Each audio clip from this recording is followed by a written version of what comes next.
से लेकर अनंत तक होती है। ठीक है, 1 से अनंत तक होती है। एग्जाम्पल के तौर पे हम देखें तो 1 2 3 4 और चलती रहती है। तो प्राकृत संख्याएं कौन सी होती है? प्राकृत संख्याएं वे संख्याएं होती है जो 1 से तो स्टार्ट होती है, 1 से शुरू होती है और अनंत तक लगातार चलती रहती है। 1 2 4 25 30 40 75 90 इस तरह से वो चलती रहती है। ये हो गई प्राकृत संख्याएं। दूसरी हमारी जो डेफिनेशन है वो किसकी है? पूर्ण संख्याओं की।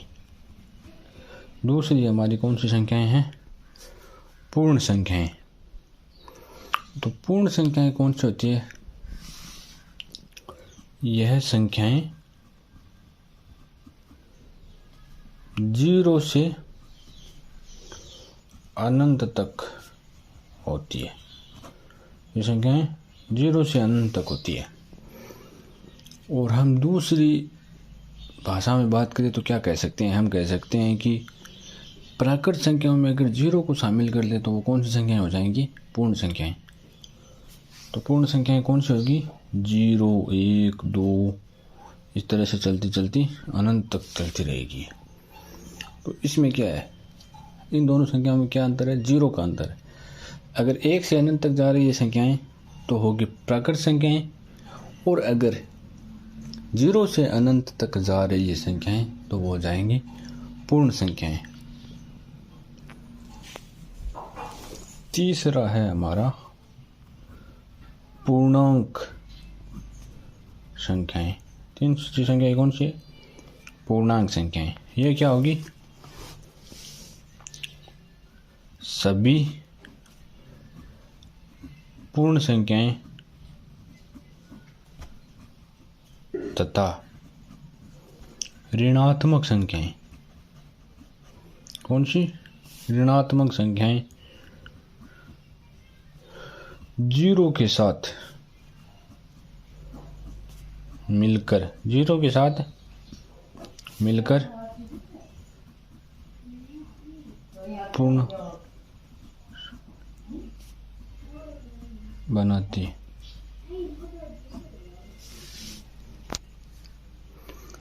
पूर्णांक संख्या कौन सी रहने वाली है? जो 0 1 2 3 4 से अनंत तक जाएगी, लेकिन साथ में -1 -2 -3 उधर भी माइनस अनंत तक जाएगी, वो होगी पूर्णांक। एग्जाम्पल 0 1 2 5 इस तरह से, -1 -2 -3 इस तरह से इधर भी लगातार बढ़ती रहेगी। तो हमने ये 3 संख्याओं के बारे में पढ़ा है और ये हमारे 9th क्लास के लिए तो इम्पोर्टेंट है ही। बाकी हम आगे फ्यूचर में जो मैथमेटिक्स के फील्ड में अगर आगे की पढ़ाई करेंगे उसमें भी ये बहुत महत्वपूर्ण रहने वाली है। बेसिक चीज़ें इसका हमें आइडिया होना ही चाहिए। तो एक बार फिर मैं आपको बता देता हूँ। प्राकृत संख्याएं 1 से स्टार्ट होती है, अनंत तक जाती है। पूर्ण संख्याएं 0 से स्टार्ट होकर अनंत तक जाती है। और तीसरा पार्ट है पूर्णांक। पूर्णांक में क्या होता है? पूर्णांक 0 से स्टार्ट होकर 1 2 3 4 इस साइड अनंत तक जाती है, लेकिन माइनस की साइड भी ये लगातार बढ़ती रहती है। तो ये क्या हो गया? माइनस अनंत से प्लस अनंत तक की संख्या होती है पूर्णांक। अब हम चौथी जिस संख्या के डेफिनेशन के बारे में जानेंगे वो होगी अभाज्य संख्याएं।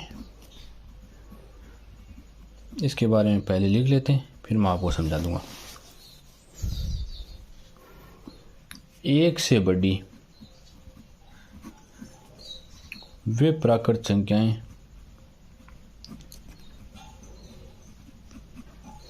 जो 1 और स्वयं के अलावा किसी और से विभाजित नहीं होती है। 1 व स्वयं के अलावा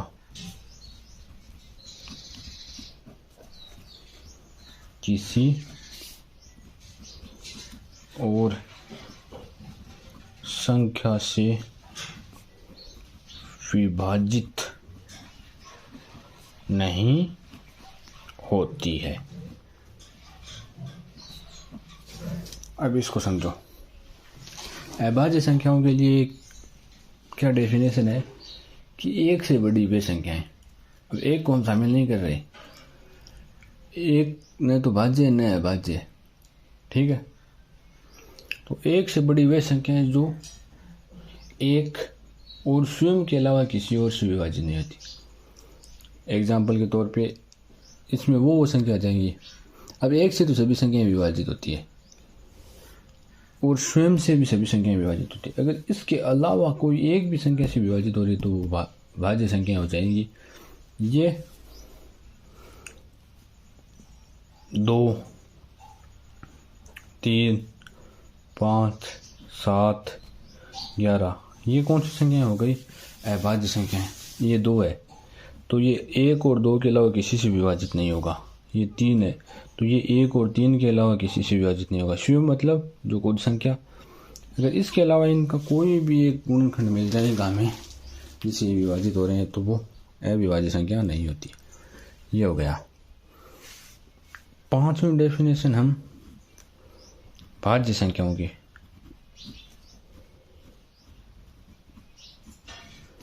एक से बड़ी वे प्राकृत संख्याएं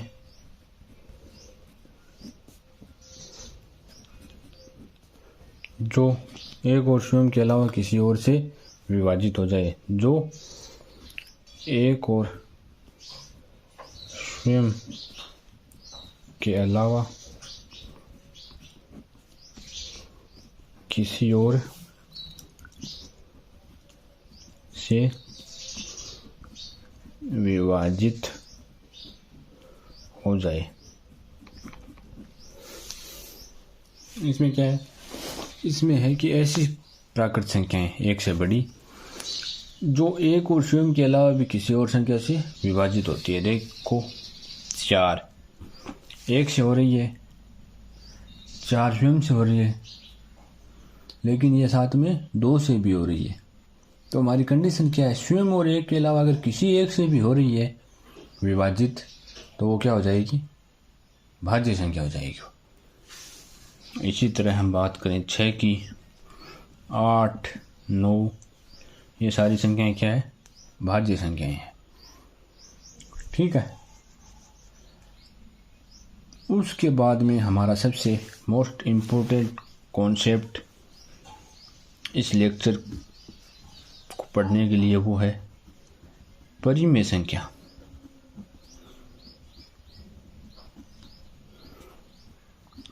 परिमेय संख्या वे संख्याएं जिन्हें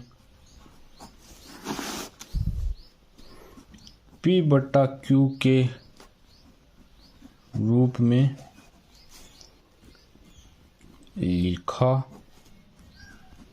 जा सकता है। परिमेय संख्याओं के कॉन्सेप्ट में कौन सी संख्याएं शामिल होगी? वे संख्याएं जिन्हें P/Q के रूप में लिखा जा सकता है और Q 0 नहीं हो सकता। क्यों? P 0 हो सकता है इसमें।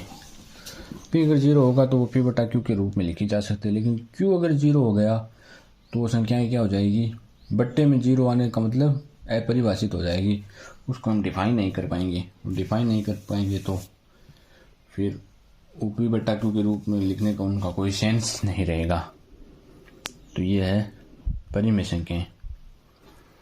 अब सभी पूर्णांक है ना, सभी पूर्णांक वो परिमेय संख्या होती है, इस बात का ध्यान रखना। सभी पूर्णांक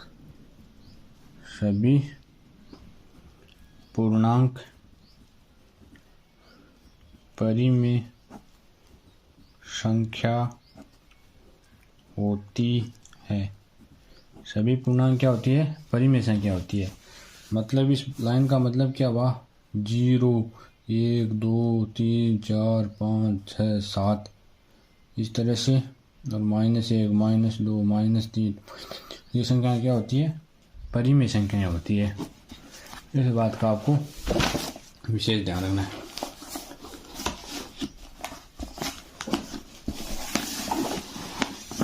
अब हम बात करेंगे अगली डेफिनेशन की, वो है अपरिमेय संख्या। कौन सी? अपरिमेय संख्या। इसमें क्या होगा? वे संख्याएं जिन्हें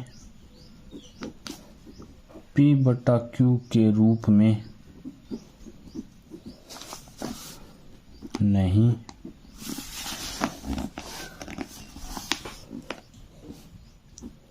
लिखा जा सकता है। वे संख्याएं जिन्हें P/Q के रूप में नहीं लिखा जा सकता है। इसका एग्जाम्पल हो जाएगा हमारा पाई। और वे सभी संख्याएं अभाज्य जो अंडरूट के अंदर हो, अपरिमेय होती है।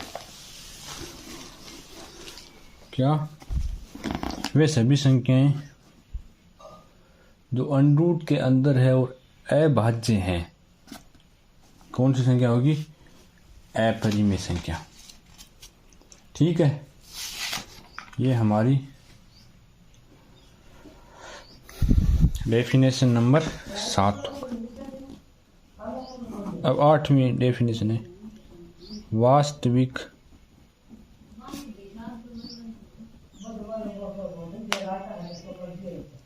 संख्याएं।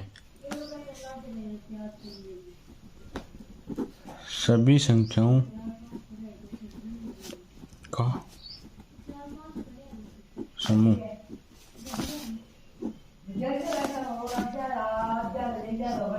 सभी संख्याओं का समूह। उसमें क्या होगा? सभी संख्याओं का समूह। ठीक है, बात समझ रहे हो? वास्तविक संख्याएं वो होने वाली है इसमें सारी संख्याओं को शामिल किया जाएगा, पॉइंटों में 0, 1, 2 सभी जो संख्याएं हैं वास्तविक।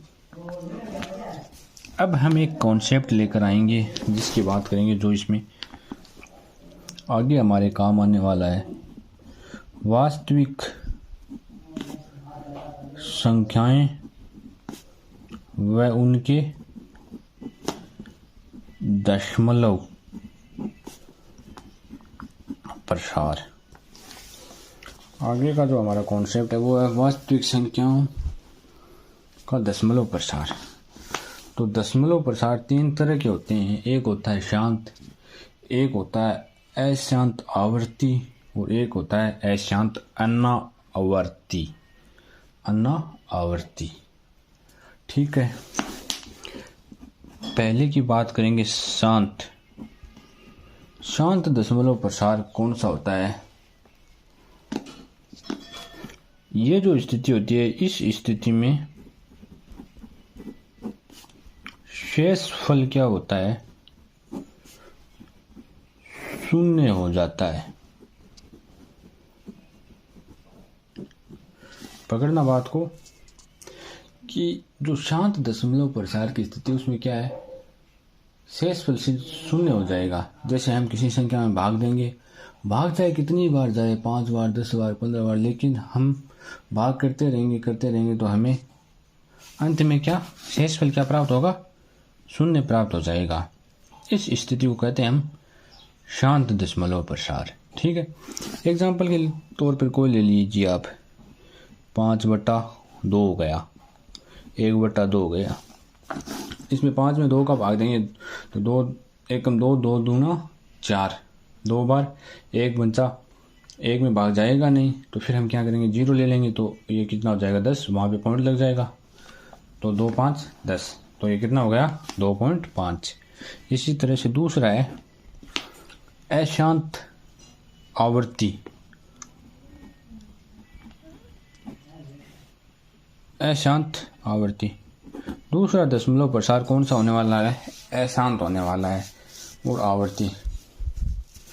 इस स्थिति में शेषफल की क्या होती है? पुनरावृत्ति होती रहती है। इस स्थिति में शेषफल की पुनरावृत्ति होती रहती है। ठीक है। इस स्थिति में शेषफल की क्या होती है, पुनरावृत्ति होती रहती है। एग्जाम्पल के तौर पे हमारा हो जाएगा 1/3। इसमें हम भाग देंगे तो ये 0.3 0.3 0.3 ऐसे ऐसे चलता जाएगा, ये कभी रुकेगा नहीं और हमें एक शेषफल कभी प्राप्त नहीं होने वाला। शेषफल 0 नहीं होगा, इसमें लगातार ये शेषफल चलता रहेगा। ये हो गया हमारा अशांत आवर्ती। तीसरा हमारा है अशांत अनावर्ती। अशांत अनावर्ती, इसमें क्या है, इस स्थिति में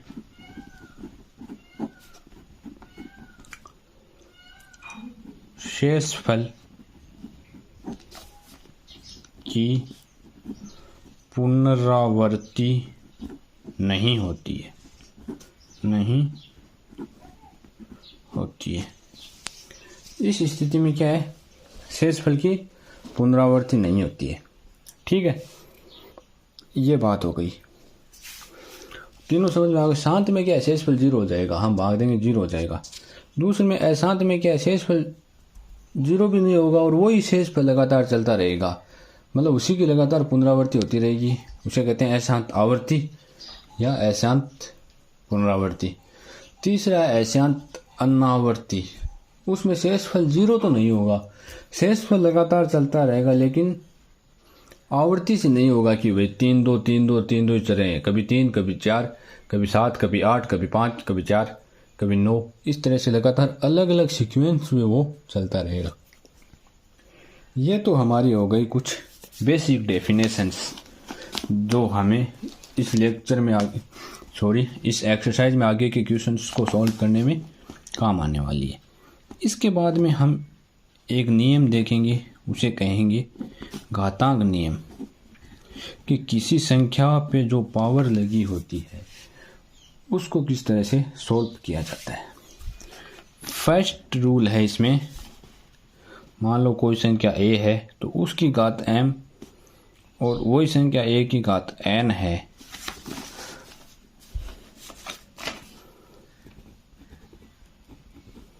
अब इसको समझना, कोई संख्या हमें a दे रखी है, उसकी घात तो m है, और एक संख्या दे रखी है हमें a है, वही संख्या सेम और उसकी घात n है, और बीच में इनके क्या है, गुणा का चिन्ह है। ठीक है, ये डॉट है, कोई चिन्ह नहीं दे रखा है, इसका मतलब हमें क्या समझना है कि गुणा का चिन्ह है। तो हम उसको सॉल्व कैसे करेंगे, उस संख्या को कॉमन ले लेंगे और घातें क्या जुड़ जाएंगी। अगर दो संख्याएं समान है और वो संख्याएं आपस में गुणा में है तो उनकी घातें क्या जुड़ जाएंगी। ठीक है, इस नियम को ध्यान रखना, इससे हम आगे काम में लेने वाले। दूसरा है, किसी संख्या a की पावर m है और उसकी पावर n है, तो किसी संख्या की पावर के ऊपर अगर अपन को पावर दे रखी है तो वो घातें क्या आपस में क्या हो जाएंगी, वो पावर आपस में गुना हो जाएगी। ये बात आप ध्यान रखना। ठीक है, ये दो रूल हमने कर लिए। तीसरा इसका रूल हमारा रहने वाला है कि एक संख्या a दे रखी है, उसकी पावर m है और उसके बट्टे में संख्या वही है, यानी आधार सेम है और उसकी पावर n है। तो हम उसको सॉल्व कैसे करेंगे, हम उस दोनों संख्याओं में से एक a ले लेंगे और जो ऊपर वाली घात है उसमें जो नीचे वाली घात है उसको घटा देंगे, उसका घटाव कर देंगे। ठीक है, तो a की घात m बट्टा a की घात n है, तो उसको किस तरह से सॉल्व करेंगे, एक a ले लेंगे उसमें से और जो ऊपर वाली घात है, ऊपर जो पावर, ऊपर वाली संख्या के ऊपर जो पावर लगा रखी है उसमें से जो बट्टे में जो संख्या है उसकी जो पावर है उसको घटा देंगे। और घातांक का लास्ट जो रूल है वो है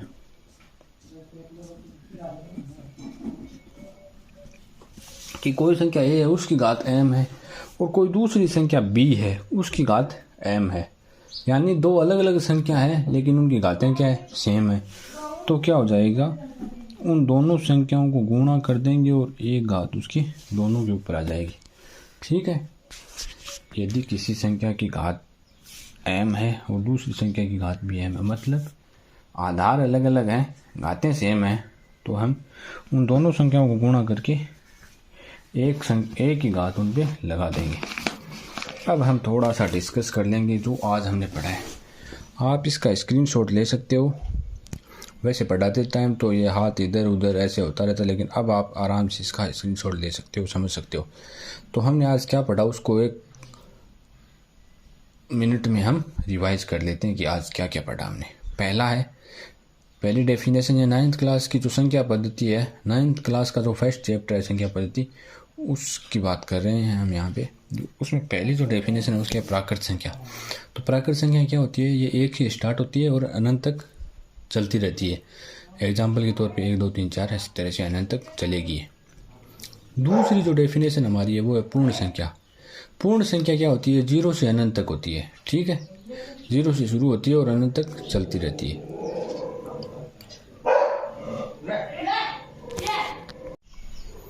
तीसरी जो हमारी डेफिनेशन है वो है पूर्णांक संख्याएं। तो पूर्णांक संख्या में सभी पूर्ण संख्या 0 से लेकर अनंत तक वाली, और साथ में अगर ऋणात्मक संख्याएं मिल जाएगी तो वो क्या पूर्णांक संख्याएं बना लेगी, ठीक है। ये हो गई पूर्णांक संख्याओं की डेफिनेशन। इसमें 0 से धनात्मक वाली भी सारी संख्याएं अनंत तक और ऋणात्मक वाली भी सारी संख्याएं अनंत तक शामिल होगी। चौथी है अभाज्य संख्याएं। अभाज्य संख्याएं वो एक से बड़ी वो संख्याएं होती है जो एक और स्वयं के अलावा किसी से भी विभाजित नहीं होती। ऐसी संख्याएं क्या होती है? अभाज्य संख्याएं। तो अभाज्य संख्याओं में अगर हम बात करें कॉमन लैंग्वेज में तो ये क्या होगी? ये होगी कि जिसमें या तो वो स्वयं का भाग जाता है उसमें या फिर एक का भाग जाता है। इसके अलावा किसी भी संख्या का भाग उसमें नहीं जाता, ठीक है। चौथी है भाज्य संख्याएं। भाज्य संख्याएं एक से बड़ी वे संख्याएं होती हैं जो एक और स्वयं के अलावा किसी भी एक संख्या से अगर विभाजित हो जाए, चाहे वो कोई भी एक संख्या हो, अगर उसे और से विभाजित हो रही है स्वयं और एक के अलावा, तो वो क्या हो जाएगी? वो भाज्य संख्याएं हो जाएगी। यानी स्वयं और एक के अलावा अगर किसी भी संख्या का भाग उसमें चला जाएगा तो वो भाज्य संख्या कहलाएगी। छठी डेफिनेशन हमारी है परिमेय संख्याओं की, और ये डेफिनेशन मान के चलो कि इस एक्सरसाइज की सबसे महत्वपूर्ण, इस एक्सरसाइज को समझने के लिए, इस एक्सरसाइज को सोल्व करने के लिए, इसके सवालों को करने के लिए सबसे मोस्ट है। हम परिमेय संख्याओं से रिलेटेड ही चीज़ें इस एक्सरसाइज में सॉल्व करने वाले हैं। तो परिमेय संख्याओं को आपको ध्यान से समझना होगा। इसकी डेफिनेशन क्या है? वे संख्याएं जिन्हें P/Q के रूप में लिखा जा सकता है। ये इसकी जो बेसिक डेफिनेशन है वो है P/Q के रूप में लिखा जा सकता है इसे। बाकी इसको समझने का मतलब ये है कि जो सभी पूर्णांक है 0 से लेकर 1 2 3 4 5 या -1 2 3 4 5, वो सभी क्या होगी? परिमेय संख्याएं होगी, ठीक है। और P/Q के रूप में लिखेंगे तो Q का मान कभी भी 0 नहीं हो सकता। P 0 हो जाए भले ही चलेगा, लेकिन Q का 0 नहीं, क्योंकि Q का मान अगर 0 हो गया तो ये P चाहे कुछ भी हो उस कंडीशन में हम 0 का भाग देंगे तो ये अपरिभाषित हो जाएगा, और उस कंडीशन में ये रूल काम नहीं करेगा। इसका मतलब इसकी एकमात्र जो शर्त है वो ये है कि Q का मान 0 नहीं होना चाहिए। सातवीं जो डेफिनेशन है वो अपरिमेय संख्याओं की है। वे संख्याएं जिन्हें P/Q के रूप में नहीं लिखा जा सकता उन्हें अपरिमेय संख्याएं कहते हैं। इसका सबसे अच्छा उदाहरण पाई है। पाई का मान 22/7 को आप अब इक्वेशन आपके दिमाग में ये आ रहा होगा कि भाई पाई का मान तो 22/7 होता है, तो ये तो P/Q के रूप में लिखा गया और Q का मान भी 0 नहीं है। लेकिन ये ऐसा नहीं होता। ये जो 22/7 पाई का मान है इसको हम मानते हैं अपनी सुविधा के लिए।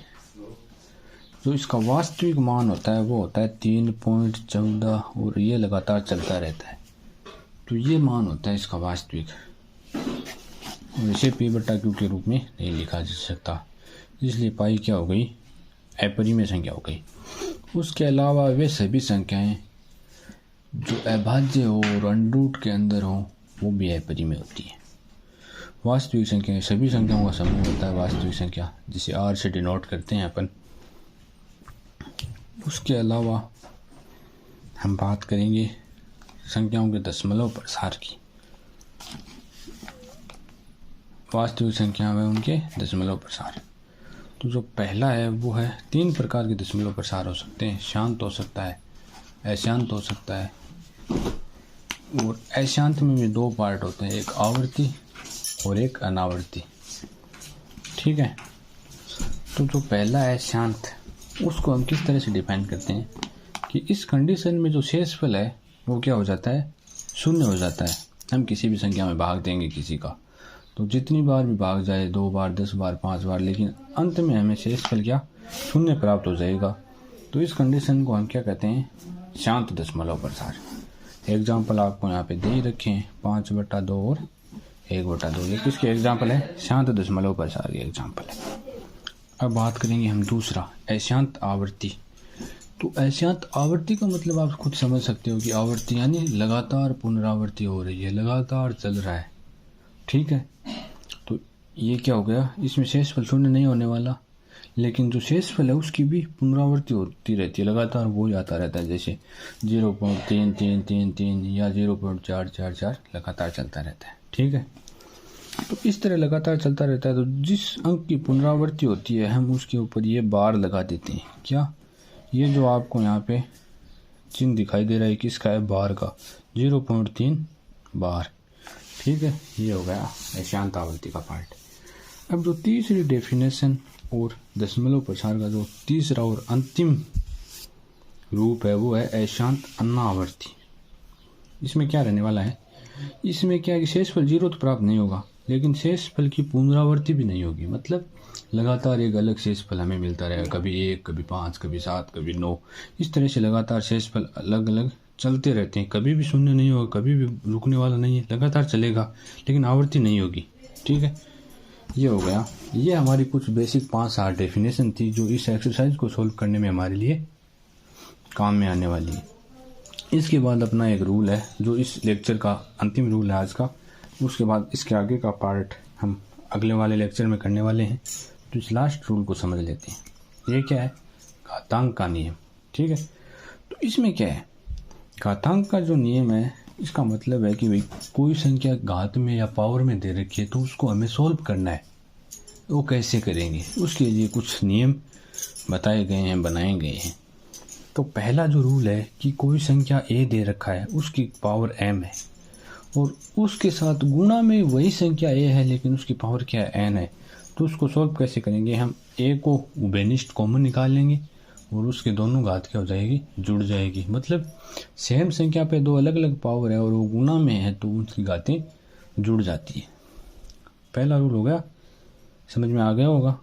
दूसरा रूल है, कोई संख्या पे पावर m दे रखी है और उसके ऊपर भी पावर है, मतलब एक संख्या पे पावर के ऊपर पावर है तो वो दोनों घातें क्या हो जाएंगी, गुना हो जाएगी आपस में। ठीक है, तीसरा रूल है, किसी संख्या की घात m है और उसके बट्टा में वही संख्या है और उसकी घात n है तो क्या हो जाएगा, एक को हम उभयनिष्ठ निकाल लेंगे और जो ऊपर इस संख्या पे जो घात दे रखी है उसमें से जो बट्टे वाली संख्या की घात है वो क्या माइनस कर देंगे, उसका क्या घटाव कर देंगे।